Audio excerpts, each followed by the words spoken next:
नमस्कार, दृष्टि न्यूज में आपका स्वागत है। मैं हूं आपके साथ अंकिता। चलिए बढ़ते मुख्य खबर की ओर। एनएसयूआई के राष्ट्रीय सचिव देवकी पटेल के नेतृत्व में सैकड़ों नागरिकों ने थाना घेराव कर पुलिस अधीक्षक और नगर पुलिस अधीक्षक रितेश कुमार शिव को ज्ञापन सौंपा।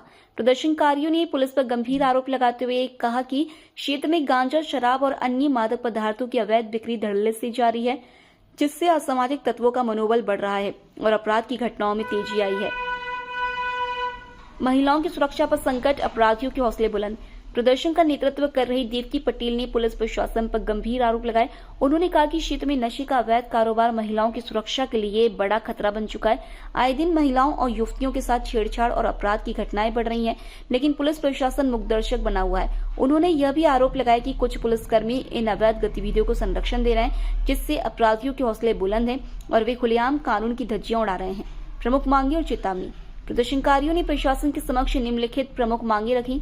लाडगंज थाना क्षेत्र में अवैध नशे के कारोबार पर तत्काल रोक लगाई जाए, महिलाओं की सुरक्षा को प्राथमिकता दी जाए और उनके विरुद्ध बढ़ते अपराधों पर कठोर कार्रवाई की जाए। अपराधियों को संरक्षण देने वाले पुलिसकर्मियों की पहचान कर उनके खिलाफ विभागीय कार्रवाई की जाए। विपक्षी दलों और निर्दोष नागरिकों पर दर्ज फर्जी मुकदमों को तत्काल वापस लिया जाए।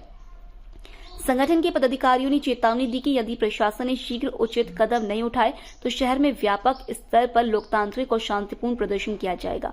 उन्होंने मांग की कि पुलिस विभाग अपराधियों के खिलाफ कठोर कार्रवाई करे ताकि क्षेत्र में कानून व्यवस्था बहाल हो सके और आम नागरिकों को न्याय मिल सके।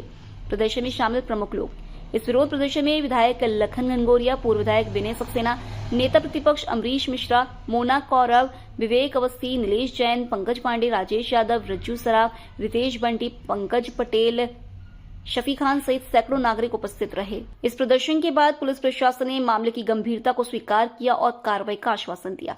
हालांकि स्थानीय नागरिकों का कहना है कि यदि जल्द कोई ठोस कदम नहीं उठाया गया तो वे और अधिक व्यापक विरोध प्रदर्शन करने को मजबूर होंगे। यह देखना दिलचस्प होगा कि पुलिस प्रशासन इस बढ़ते अपराध और अवैध गतिविधियों पर क्या कदम उठाता है और नागरिकों की सुरक्षा सुनिश्चित करने के लिए कितनी तत्परता दिखाता है। जी भैया,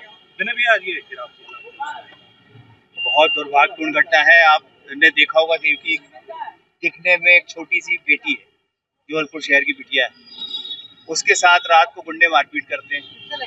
हम लोग जब लगातार दबाव बना के बात करते तब रिपोर्ट दर्ज होती, लेकिन जबलपुर पुलिस उससे भी ज्यादा अकलमंदी और इस समय किसके दबाव में है जबलपुर शहर। 4 घंटे बाद रात को गुंडों के दबाव में, जिनका पुराना भारी आपराधिक रिकॉर्ड है और वो उस पूरे क्षेत्र में जिनका भारी आतंक है। आज आपने देखा, जब मैं देवी से आप सबके सामने पूछ रहा था तो उसको नाम लेने की हिम्मत नहीं पड़ी। जबलपुर पुलिस क्या हमारी बेटी को सुरक्षा नहीं दे सकी? और एक कदम और आगे बढ़ के आपने उस पर काउंटर केस दर्ज कर दिया। इसके खिलाफ आज का धरना प्रदर्शन है और प्रशासन को स्पष्ट रूप से इस बात के लिए समझ जाना चाहिए, अगर यही हालात रहे तो आने वाले समय में जबलपुर शहर में जितने भी भाजपा के नेता आएंगे, बड़े से बड़े पद वाले, उनको जबलपुर शहर में घेराव किया जाएगा, काले झंडे दिखाए जाएंगे। पुलिस, लाडगंज पुलिस में लगातार इस तरह की घटनाएं क्यों हो रही? खुलेआम मैं देख रहा हूँ आज कई पार्टी के जो सत्ता पार्टी के नेता है वो सुना है कि स्पा सेंटर में पार्टनरशिप कर लिए। पूरे शहर में मसाज के नाम पे, स्पा के नाम पे बड़े बड़े अपराध हो रहे हैं। हमारे कचपुरा क्षेत्र में और कोहारे के आसपास खुलेआम कई जगहों पे जुआ सट्टा खिलाया जा रहा है और सुन रहे हैं कि सब में हमारे जो बहुत सारे माननीय है वो पार्टनर हो गए।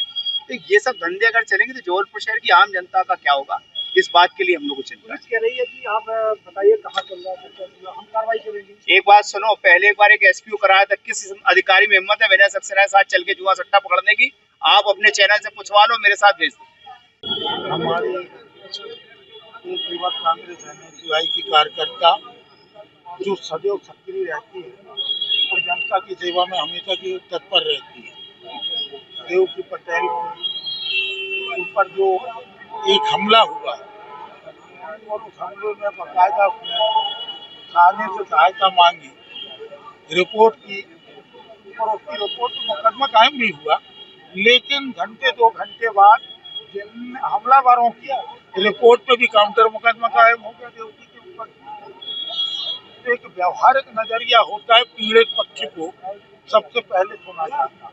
पीड़ित पक्ष देवकी थी, अपराधी पक्ष दूसरा था, दोनों पे काउंटर मुकदमा।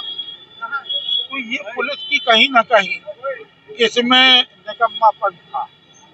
कहीं न कहीं पुलिस की कार्रवाई पे प्रश्न चिन्ह लगता है कि आपने कुछ ले दे के तो नहीं इस मामले को सेटल कर दिया।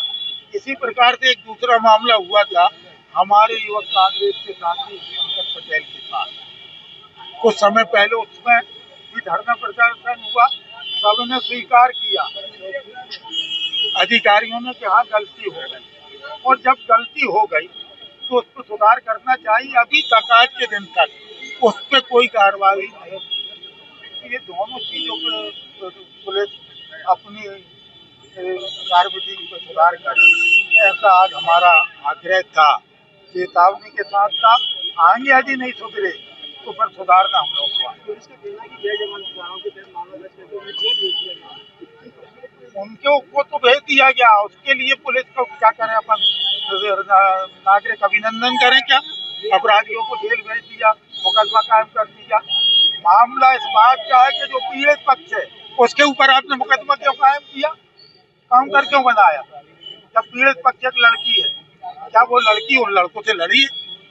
आप उसके ऊपर मुकदमा यदि बनता तो तुरंत आप बता देते। दोनों पक्ष की आई जो उसी समय हमने बात की, बोले भैया मैं देवकी का मुकदमा बना के चला आया था, उसके बाद कैसे बन गया दूसरे पक्ष मुझे नहीं मालूम। ऐसा व्यक्ति यदि जिम्मेदार अधिकारी ये कहता है तो उसका मतलब सीधा सा है। माना जाए चेतावनी दे रहे हैं कि आगामी समय में अपनी कोई चेतावनी है, चिल्ला के चेतावनी नहीं दी जाती। थप्पड़ मारने के लिए जरूरी नहीं है कि गाली बक के मारो, वैसे ही मार देती है।